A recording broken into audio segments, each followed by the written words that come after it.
মন্দিরের সামনে 108 ফুট উঁচু একটা বিশাল হনুমান মূর্তি বসানো হয়েছে। এটাই এই মন্দিরের মূল আকর্ষণ।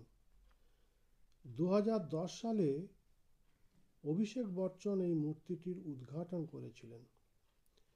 শিবালিক পর্বতের উপর এত বড় মূর্তি বসাতে কী পরিমাণ অর্থ ব্যয় হয়েছে তা আমার মতো গরিবের না ভাবাই ভালো।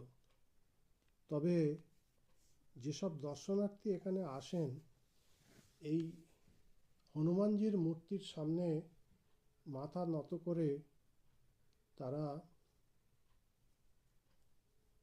কত রকমের প্রার্থনা করেন।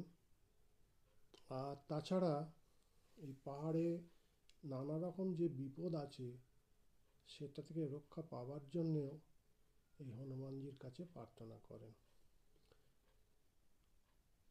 আবার দেখা হবে আর একটা হিমাচলে যে ভিডিও করেছি সে আরেকটি ভিডিও নিয়ে আবার দেখা হবে। নমস্কার।